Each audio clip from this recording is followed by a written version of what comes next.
विनय भाई जिंदाबाद जिंदाबाद जिंदाबाद।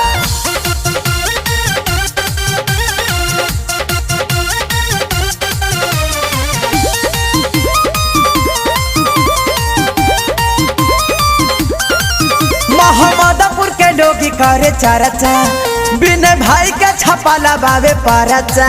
विनय भाई के छपा लबावे परचा। मोहम्मदपुर के डोगी करे चर्चा, विनय भाई के सटा लबावे परचा।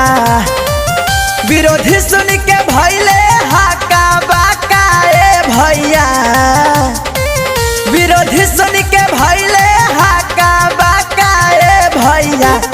विनय भाई बनी है मुखिया अब की पाका ए भैया। विनय भाई बनी है मुखिया अब की पाका ए भैया।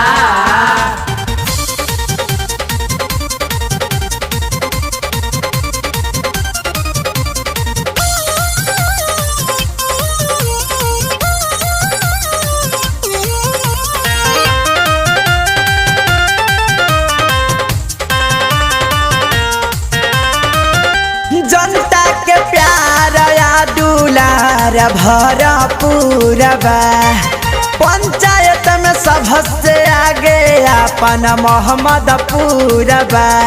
अपन मोहम्मदपुर बा।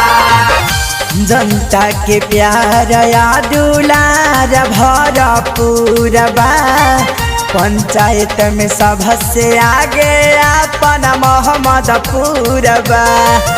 खुशी बाड़ी काकी औरी काका ए भैया, खुशी बाड़ी काकी औरी काका ए भैया।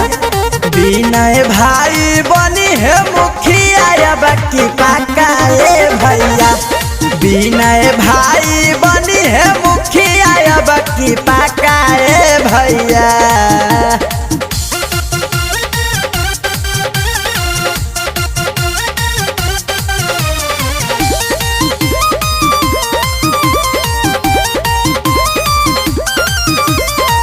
जीती है विनय भाई खुशा होई गाँव के लोग हो। हवे करमा थई मंदार आसु योग हो। बारे योग हो। जीती है विनय भाई खुशा होई सारा लोग हो। हवे करमा थई मंदार आसु योग हो। वोट देवे खातिर होई धक्का ए भैया, वोट देवे खातिर होई धक्का ए भैया। विनय भाई बनी है मुखिया अब की पाका ए भैया। हो विनय भाई बनी है मुखिया अब की पाका ए भैया। मोहम्मदपुर के लोग करे चर्चा, विनय भाई के सटल बावे परचा। विनय भाई के सटल बावे परचा। मोहम्मदपुर के लोग करे चर्चा, विनय भाई के छपल बावे परचा। विरोधी सुन के भैले हाका बाका ए भैया, विरोधी सुन के भैले हाका बाका ए भैया। विनय भाई बनी है मुखिया अब की पाका ए भैया। विनय भाई बनी है मुखिया अब की पाका ए